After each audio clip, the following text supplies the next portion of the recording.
Hi, everyone, and welcome to another episode of Govs on the Go Alumni Edition, a new podcast featuring alumni from the College of Arts and Letters here at Austin Peay State University.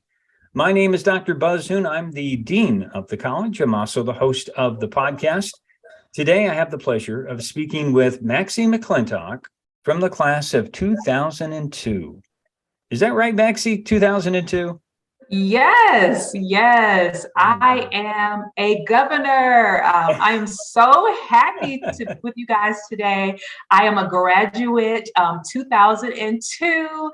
I was a theater and communications major, and I am currently a working actress based out of Atlanta, Georgia. And it all started at Austin Peay State University. Oh, that is so awesome. And we're going to get into all your journey and everything that has led you to where you are today.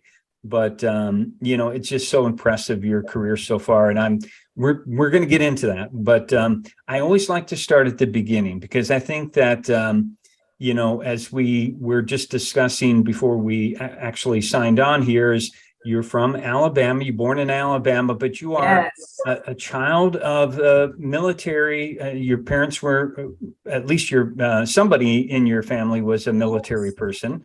And that meant a lot of moving around, probably.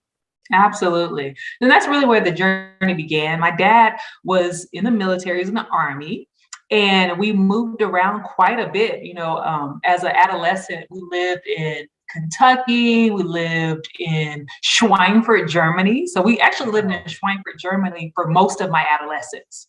And we moved to Clarksville the year my dad was retiring from the military, which was also my senior year in high school. So I actually am a graduate of Northwest High School in Clarksville, Tennessee, but I came there as a senior. So I was new to Clarksville as a senior, which was a crazy transition.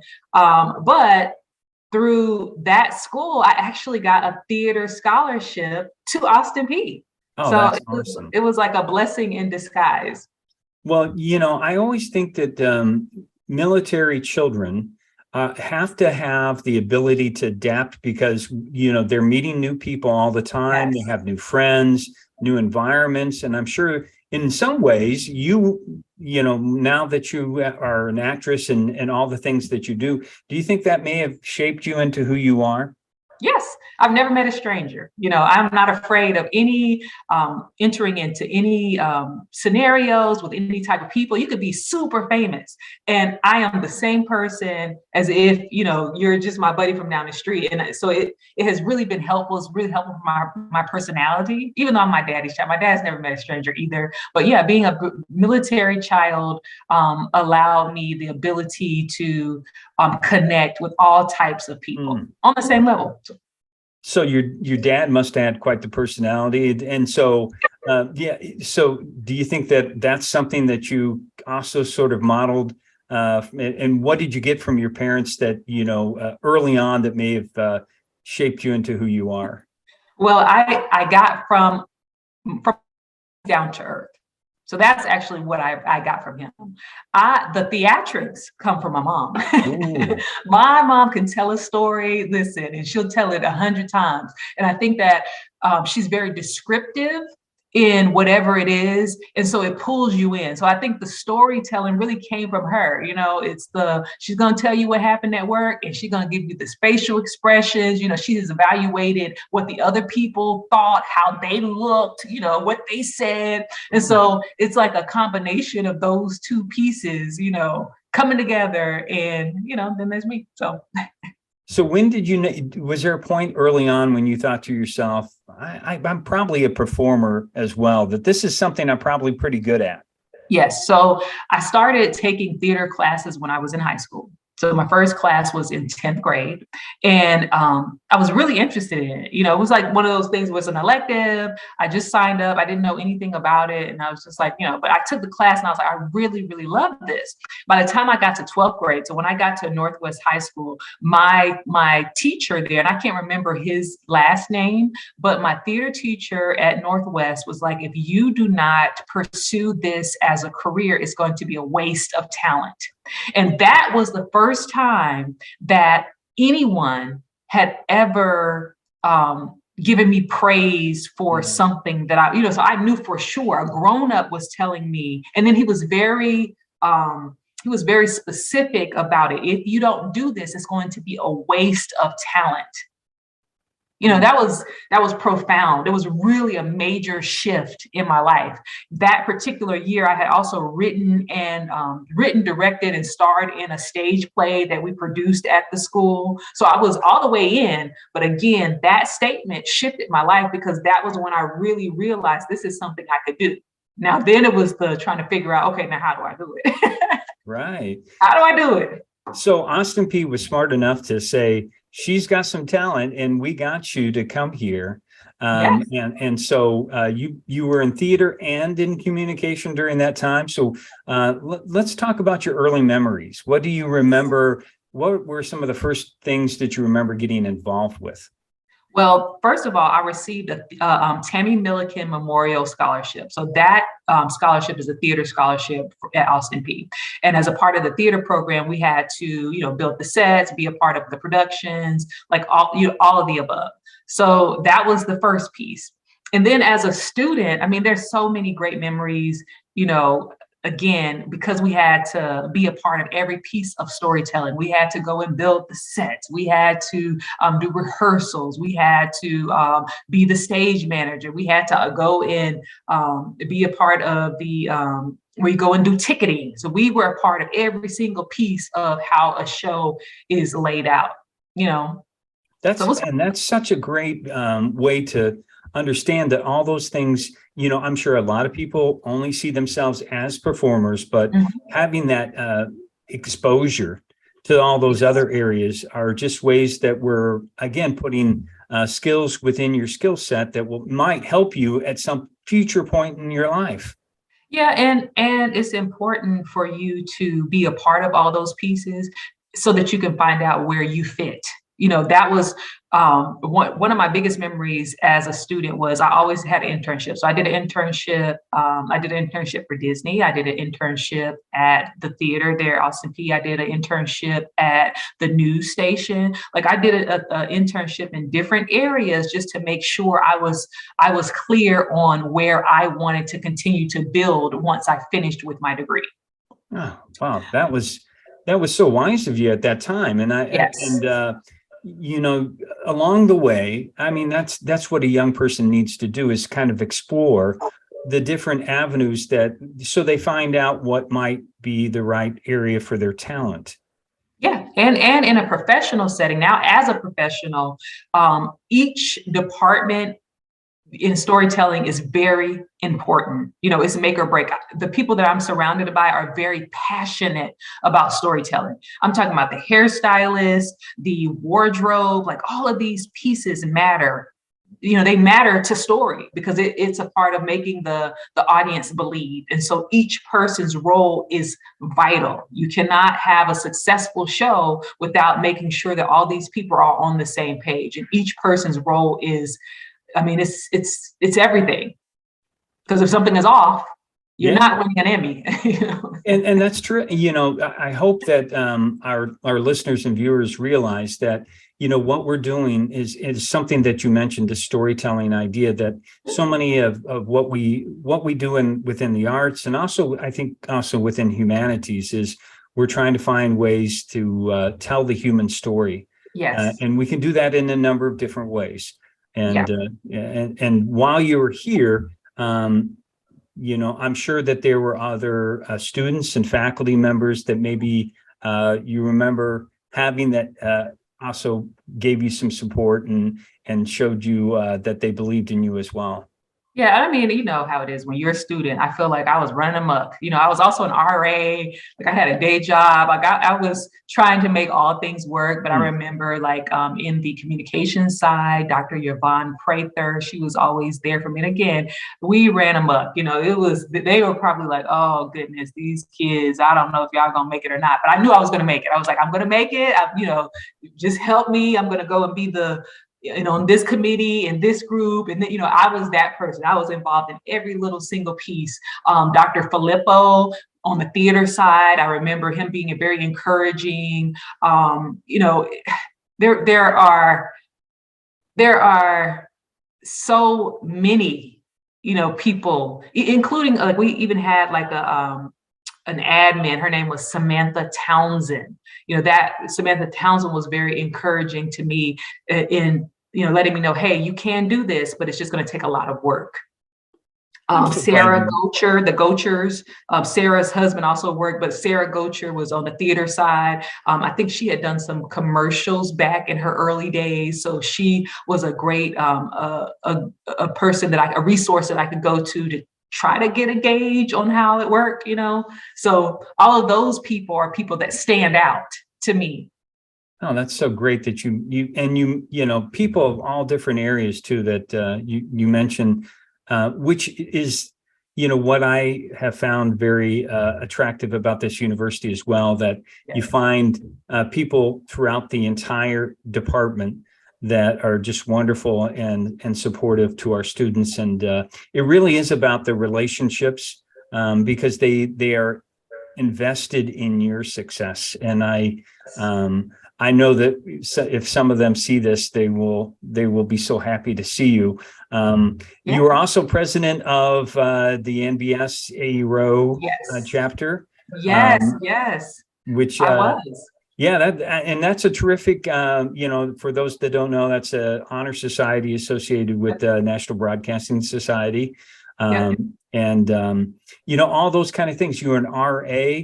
Maxie, I didn't know all these things about you. You were getting the complete student experience. Yeah, it's leadership, you know, but again, so the beauty of all this is, you know, as a student, right, you're going to have skill sets, and it's really important for you to explore all those things. I was naturally a leader. Mm-hmm. So, you know, being an RA and being the president of chapters, being a part of different groups, all of that was important because it allowed me a chance to manage. You know, management is important. You know, even as an actor, understanding how to work well with a group, understanding how to be a leader as well as be a follower. Like all of those things are very important. It's not just the academic side, but also helping build good leaders, because we still have to go out into the world and, you know, work with people. So Austin P was very vital because it allowed me the chance to explore in those different areas. The university did. So I'm very grateful. Okay. Do you remember any productions that you were part of that like maybe that you could point out? Two productions that I remember is Our House. So we did Our House, and we did a play called Wiley and the Hairy Man. And let me tell you, the funny thing about Wiley and the Hairy Man, it was, you know, we had to be animals. You know, that was the first time I had ever explored. You know, again, you know, it's theater. It's grand. It's you know, movement. You know, we did a Sojourner Truth play, and I remember in that play, the character that I played did not like Sojourner. And after the play, a lady came up to me, an older woman, and she was like, you know, I am so upset with you. You know, she was so upset with me because she couldn't differentiate me and the character. And that's when I knew I did a great job. Like, you know, and I'll never forget that. You know, that's like one of my fondest memories. Yeah. And it is one of those things that early on, when you know you've done something right, if you influence somebody to actually believe. That you were very, you know, you were that character. So after graduation, let's talk a little bit about how did you end up in Atlanta, and what happened to you after leaving Austin P? Okay, so my husband also is a graduate of Austin P State University. Go Govs! So me and my husband, we went to Six Flags. We went to Atlanta to visit. It was our graduation present. So when we got to Atlanta, we stopped at a Kroger.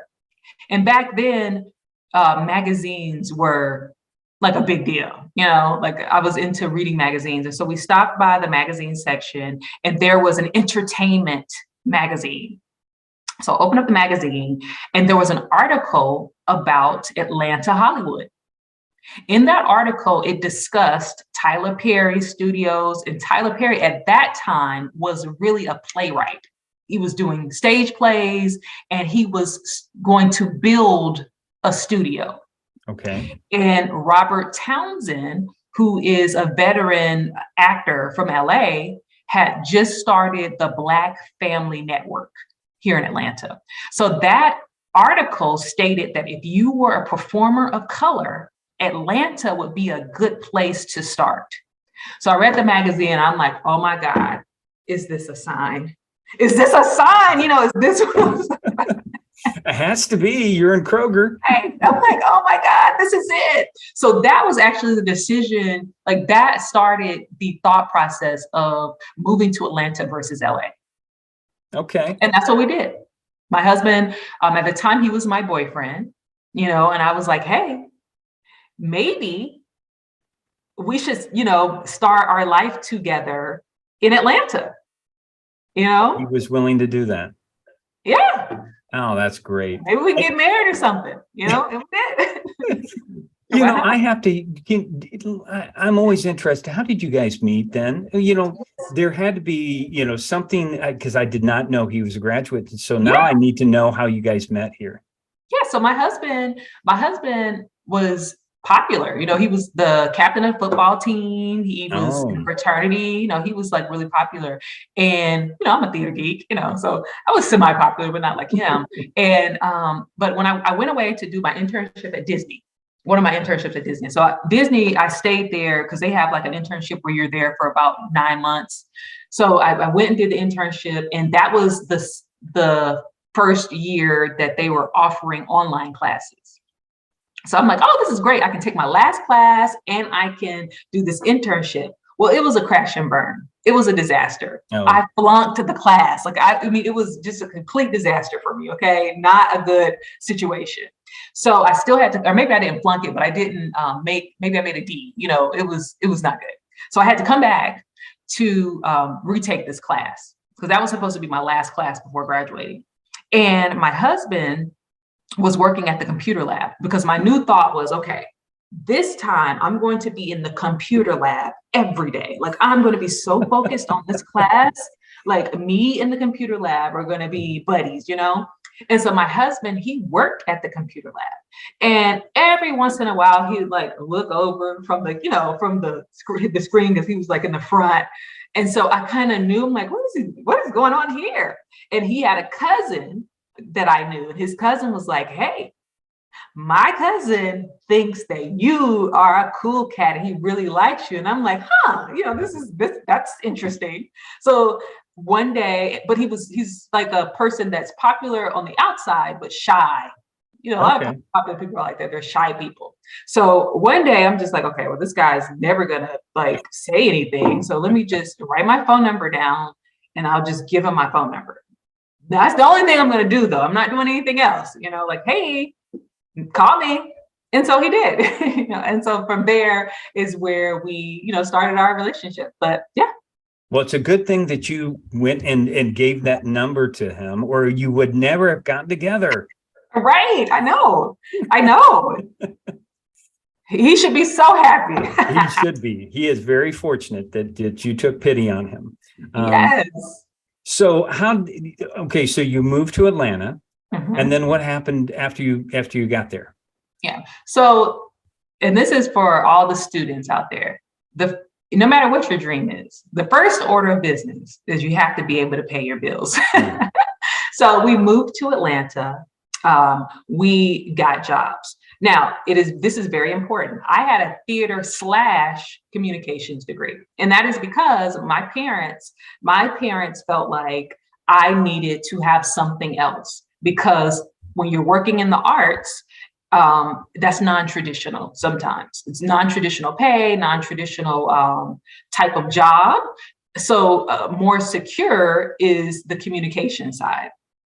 So me having that communication degree, that allowed me the opportunity to go and apply for jobs under the communication umbrella. So my first job working in Atlanta was, or landing in Atlanta, was a account executive at Sprint. So it was a really nice job. You know, it wasn't like I work at a store. It was a really nice job because I had a great degree and I had a lot of experience through internships. So I didn't walk in with no resume. I had been working, and this is a tip for people, for students. Every summer, I would do a internship so that every year I had something else in a different category that I can learn about. Again, to figure out where I would land. Yeah. Yes, and from the dean side, I recommend that to every young person as well. You should always be working on that portfolio. And I know it's hard to imagine, but it's about investing in yourself and building for the future. That's what you're doing. Yeah. And I would tell young people, and I tell this to our daughter, as a grown person, we can see when someone has ambition. You know, it's not always about, you know, have you ever worked, you know, at this cool job? It's about the ambition. I can talk to someone and see if they're trying, you know, and that's very important. Things like internships, that is a person going out and trying to move towards what their goal is, you know? Yep. Yep. Okay. A lot of times you volunteer. It's very rare to get your foot in the door. Right. Sometimes you do that. Sometimes you have to be humble.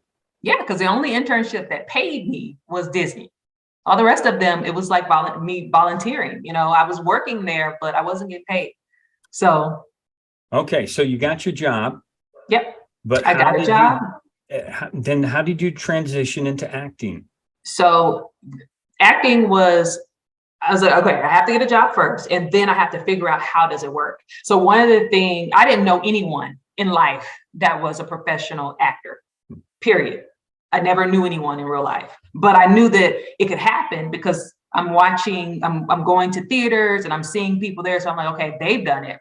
So the first thing I did was Google it. You know, I use my resources. I didn't know anyone in Atlanta. I'm like, okay, let me Google and see if I can find some auditions. Let me figure it, because I did know that you have to audition to get roles. So I started doing that first. And maybe 6 months into living in Atlanta, I booked my first role. Wow. And it was, I Googled, I think I was using Craigslist. You know, I didn't know anything. So I'm like, let me try to just Google it and see. Craigslist came up, there were different auditions, and I started going places and auditioning. Once I started auditioning, I started meeting people. The people around you, they know what to do. People that have been here longer than you, they know what to do. So I started asking them, how do you get auditions? How does it work for you? And so they were giving me insight. And then I started taking acting classes. Now, remember, I have a degree, but I'm also taking classes so that I can get to know other people that are passionate about what it is that I do. So I would take like little individual classes here and there and meet more people.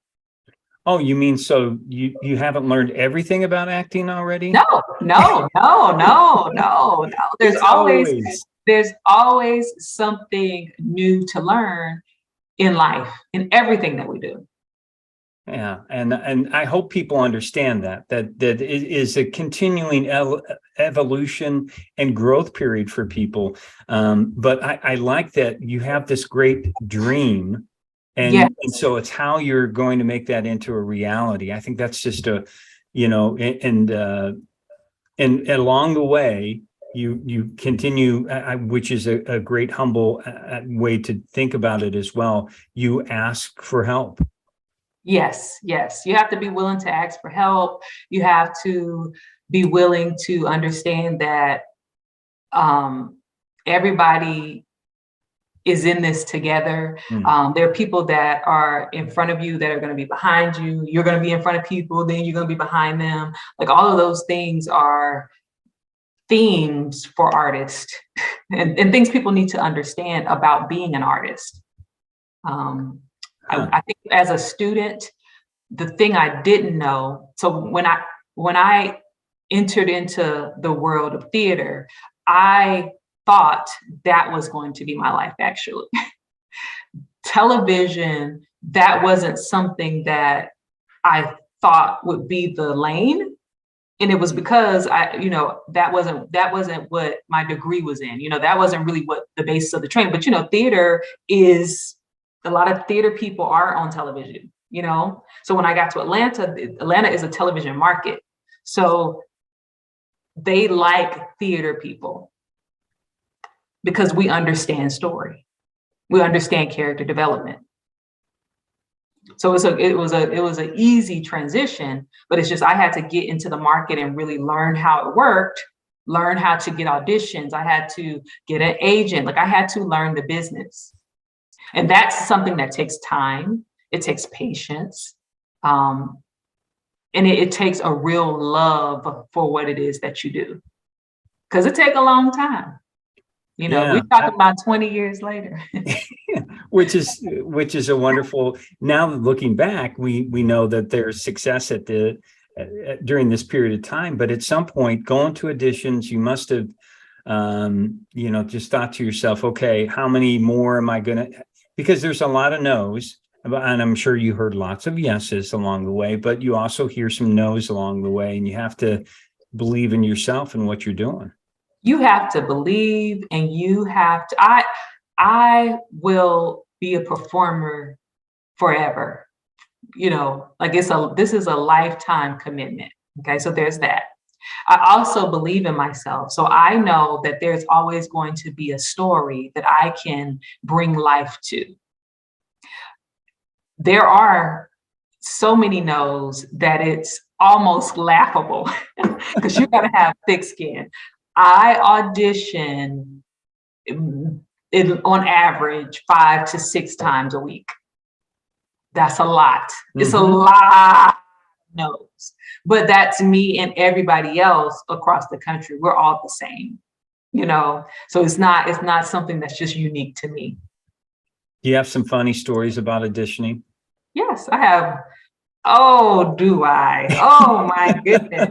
Oh goodness. I mean, where do I start? I have a funny Tyler Perry audition story. Yeah, I like that. Oh goodness, this is so embarrassing. I mean, but this is honest and this is true. So I'm a mother, I'm a wife. Tyler Perry owns it's like an old military base. So you're familiar with military bases because you live in Clarksville. So in military bases, there's a visitor center where you get your sticker, which so they can confirm your identity, and then you go through the gate, and then you enter into the facilities. So his setup is very similar for his studio. So for his studio, I had an audition, and with these auditions, right now there's a trend for you to tape online. It's called self-taping. But when I first got to Atlanta, we were still doing in-person auditions. Okay, so it's like everything you go there. So this particular day, it was a snow day. They were afraid the snow was going to come in, and my daughter at the time was maybe like 7. And a 7-year-old is old enough to be at home if you run across the street and go to Publix, but not old enough to stay at home if you need to go an hour away. Or if you have business that is going to take about an hour. So the audition that I had happened at the same time as the school closure. So I'm like, okay, what do I do? So I'm like, okay, well, I'll just bring her with me. This is a one-off. I would never do this, but this is the situation I'm in, and I'm going because I, want to work. I need to get. So I get there and I go to the gate and I'm like, hey, I have an audition. And the guy's like, okay, great. Here's your pass.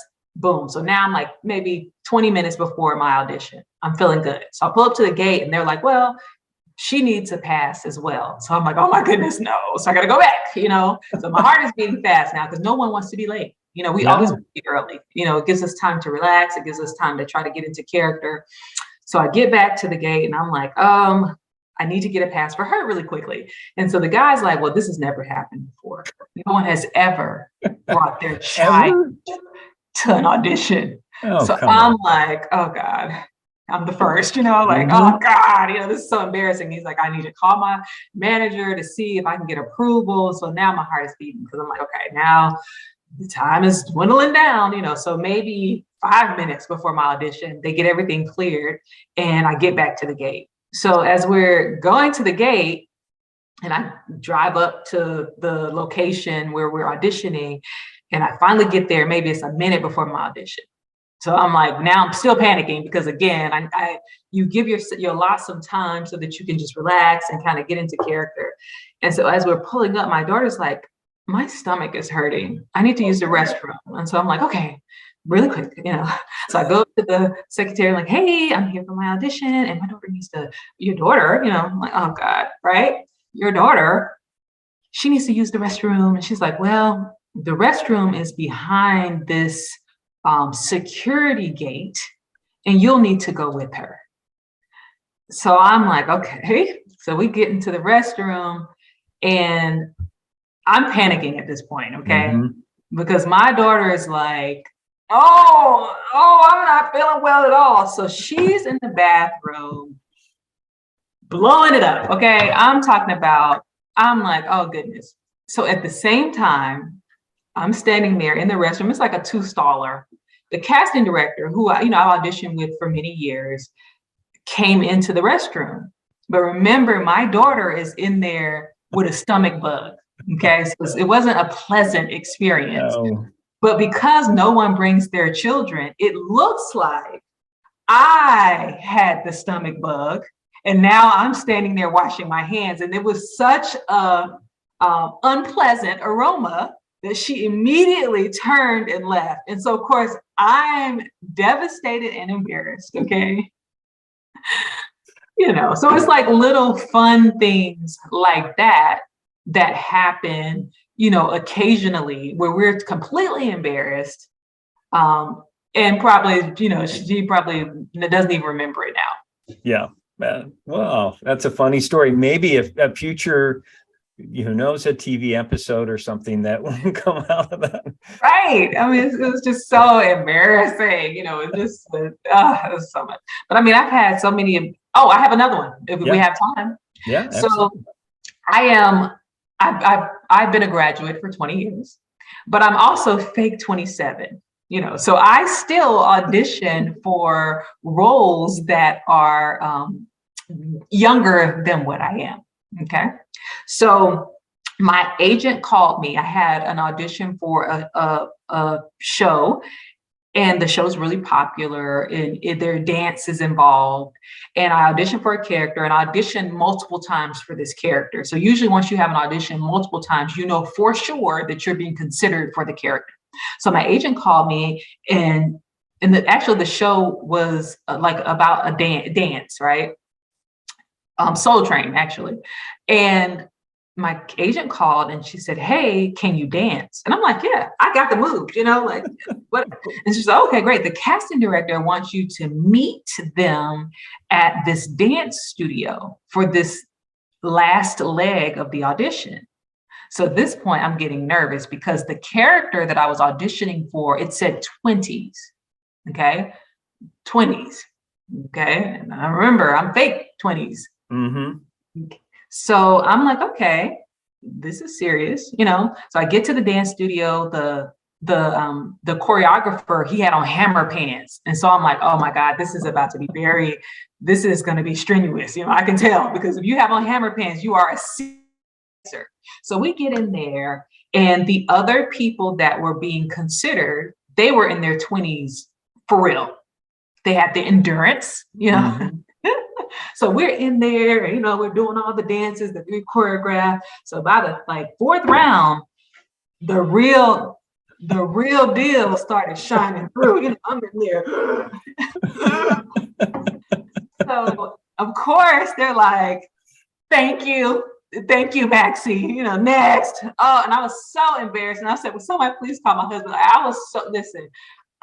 So when I got home, I was like, you know what? I'm going to go through my resume and I'm taking off everything that has endurance. Okay. I can do a 20s type of thing, but if it has anything to do with motion, running, the jumping, then we need to, because the real deal is going to shine through. That is so awesome. I tell you, you have a potential for a TV show right in your life. I would watch this. Yeah, it's so crazy. It's so funny because I tell people, there should be a reality show about the journey. Because really, that's where the humor is. There's so much humor in the journey. I laugh every single day about something random. Now we do self-tapes. So we tape ourselves auditioning. And sometimes every once in a while, there'll be like a little flub where I have submitted, and maybe this has happened twice. And these are hundreds of auditions where I have submitted the flub versus the audition. So it's me telling my husband, what are you doing? Or something like that instead of, whatever the audition is. So it is really, really funny.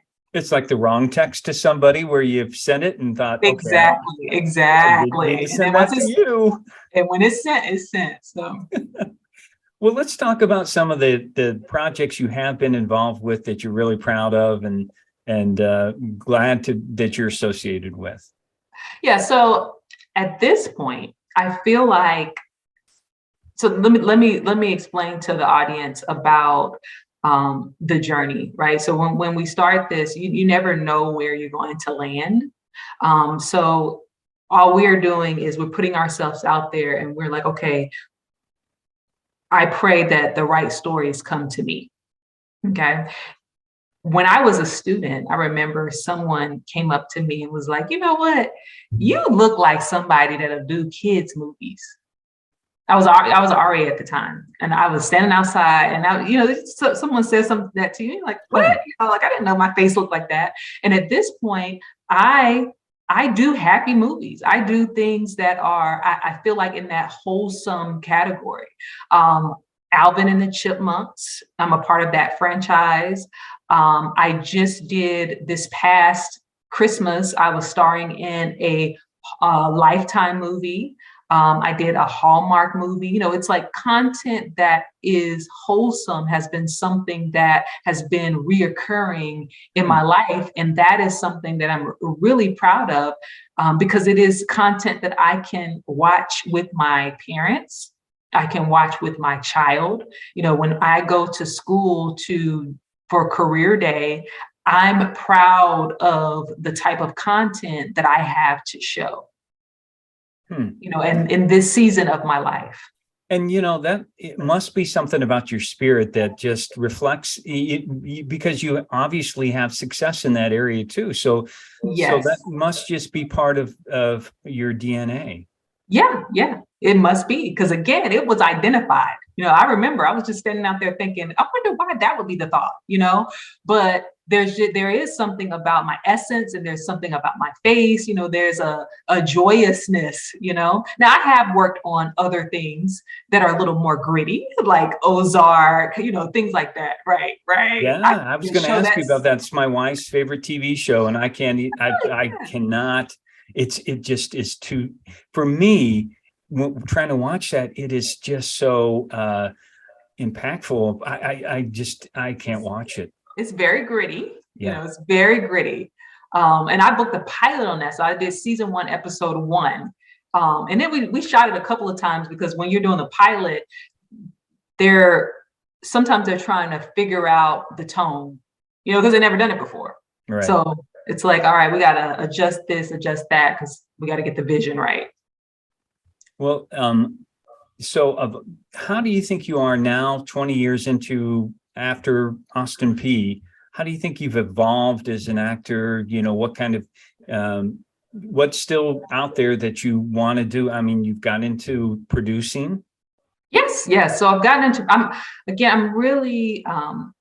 really have a passion for story. So like, I feel like me and my passionate friends, we have a thesis every week about this show and that show. I've produced some things, like I produced a short called Soul Fire. I executive produced and I started it, and it won so many awards. it was something that was definitely a highlight of my journey so far. In the film festival circuit, like I won the Jack Daniels Reel to Reel program, which it was a program where they were trying to find new storytellers of color. And I was the winner, so and they did a commercial series with me, so it was something that was very, very, very fulfilling, because again, I was a part of crafting and creating and carving out the story and the world and all the pieces of the puzzle.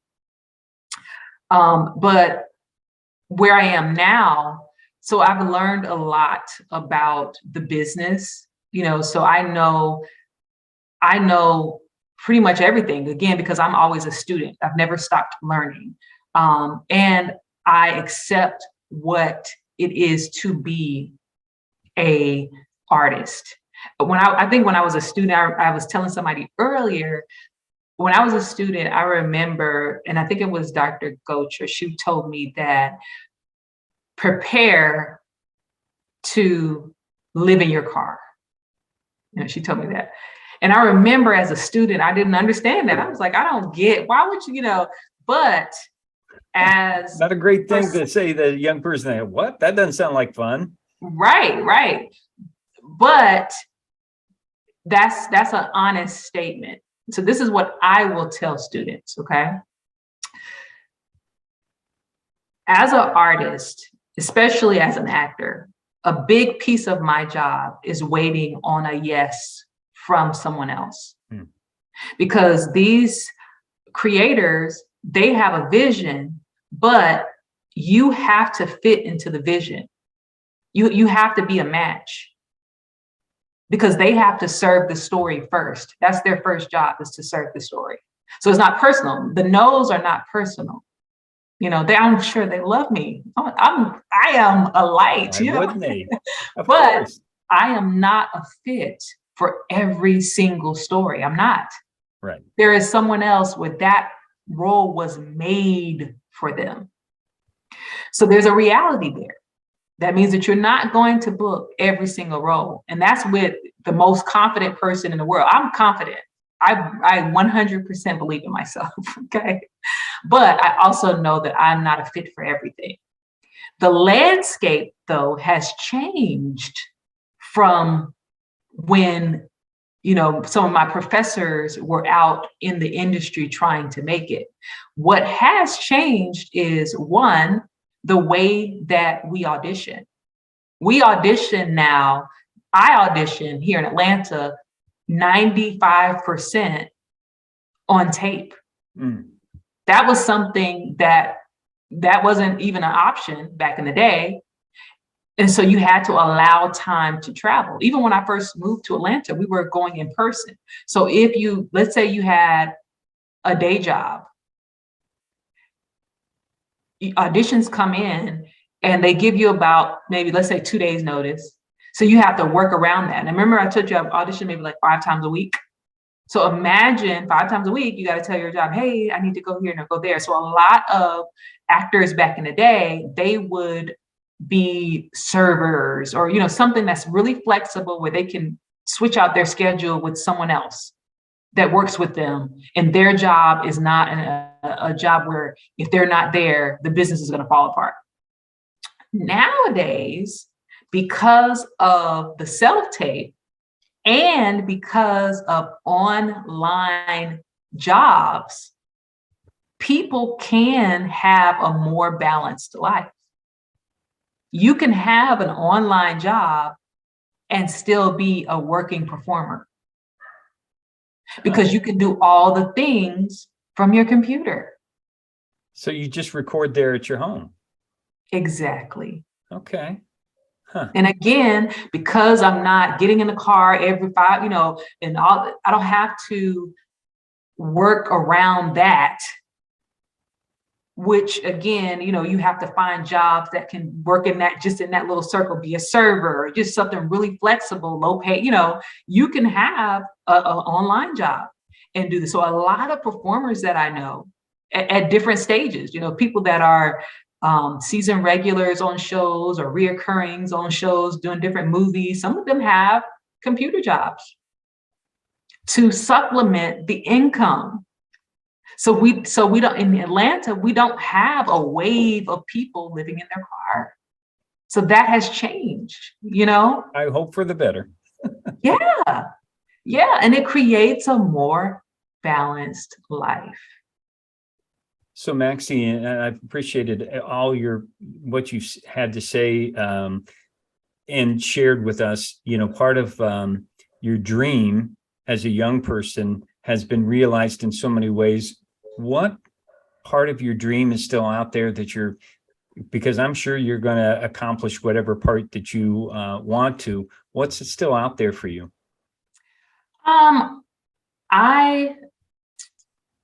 It's a tricky question because I always have a new dream. You know, I always reevaluate. It's like spring cleaning, right? Mm-hmm. Once you reach your one goal, it's like, okay, now what I would like to see is I would love to have a season regular on a television show. That's something that I've never had, you know, or a starring role on a television series. You know, I would love to have that. But again, what I surrender to is I surrender trying to, when I get an audition, say, this is it, because I'll be doing that all day long and it would drive you crazy, right? So I surrender and say, whatever is supposed to be, I surrender to that. You know, I just completely surrender. The additional things that I would like, that I dream of is a bigger platform to inspire. You know, I'm definitely a resource for, you know, when people meet me, I know a lot about how things work, and I'm very open and honest, but also hopeful. You know, this is a very, very tough job because it's only a certain personality set that, first of all, can handle the amount of rejection and not take it personal. And then there's politics. You know, there is politics within this job. It's not just about, are you a great actor? You could be like I could come in and kill the role, but if someone else who has more followers or someone else who is more established, but maybe they didn't kill the role as much, if they come in, which can elevate the press for the film, they may get hired over me. And I have to not take that personal. Right. And that has happened. You know, so it's a certain personality set that can handle this type of career. And that's why I'm very cautious with people about encouraging them to do this. I only encourage people that this is what they have to do. There's nothing else they would rather do than this. That's the right person for this job. And it can be done. You know, that's the thing. It can be done. And I'm an example. You are. I'm an example. That's the reason for this podcast, is to have that sort of an inspiration and aspiration for our young people. Yeah. And it also allows us to connect the dots. I am a governor. So that means that this information is going out to young people that can reach out to me that are governors. We're connected to the same unit. You know, I will help another Gov. You know, because they're a part of my family. That's what mentors do, you know? That's right. Now, I can't do the work for anybody. I can't do the work for them. But what I can do is I can give them tips and tricks on what it is that they should do, what they should be looking out for based on what it is that I know. Our last question, Maxie, for you is recommendations that you might have for a young person, much like yourself 20 years ago, coming in, and I hope that they understand, be involved. Yes. So what I would recommend is, first and foremost, another new thing that happened that wasn't there when I was a young person is social media. Don't be afraid to put your stories out there on social media. I know a lot of creators that have emerged through social media. They are YouTube stars. They have stories on YouTube. They're creating things on TikTok, on Reels. If you are a creator, don't be afraid to create that way. I was having a industry conversation with someone about producing movies versus producing YouTube series, right? A young person is extremely expensive to produce movies, millions of dollars to do a low budget movie, right? But a YouTube series, you can do that for a really small amount of money. And off of these YouTube series, some of these creators have made a mark for themselves, because if you're a great storyteller, you are a great storyteller. It doesn't matter, even if you're on the cell phone, if you're a great storyteller, it's going to shine through. And so we were talking about how young people, because they know how to use the technology so well, like I think that's the part where when you're getting old and you fake 27, you're like, okay, this technology is so fast. And I'm like asking my daughter, how do I do this? But young people, they know what to do. Do that. Do it well. And then I would say get to a place where people are doing what you want to do. So if you want to be you want to be in an orchestra, go to a place where they have an orchestra. You want to be an actor, go to a place where there are actors and they're producing shows. Go to New York, LA, or Atlanta. So as an artist, you go where the community is, because once you have access to the community, again, just like me, I got here, I Googled, so I just base level, didn't know anybody, right? From the Google, I met people. I'm like, hey, real quick, how did you get this audition? Or do you know of another, you ask questions, because you have to insert yourself into the environment so that you know who's who and you know how to play the game in whatever that city is. And then don't take anything personal. Again, this is a job where they have to serve the story first. I know some very successful directors and producers, but they're not going to just randomly put me in their movies, because if I don't serve the story, then they have not done their job. It is very important for them to serve the story that is on the piece of paper in front of them. I am not a fit for every single story. I'm just not. And that is okay. And then the last piece of advice is, you have to believe in yourself. I am not young, but it doesn't matter. I don't have a time limit. I hear a lot of young people, they have a time limit on things. They say, well, if I haven't made it by 25, like you're just getting started. There's never an age limit on storytelling. When I go into a set, Jason Bateman is, he's the director and star of Ozark. He's older than me, but he's the star. You know what I'm saying? Like there's no age limit to story. No. Like if there's no age limit, there is none. And again, because of the technology now, and you can have a balanced life and you can have a gig on the side, some people are doing Uber, there's ways for you to make money. So you're not an artist living in your car anymore. It just, you have to keep the dream alive and remember that there's always a role for you. In Atlanta, there was a movie called Black Panther. Of course, it was the biggest hit ever, right? Black Panther, and one of the main, or not main characters, but one of the characters was the mother, and she's like 90 something years old.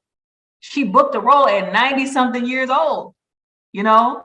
She's not 30. She's not 35. She's not 22. She's 90 something.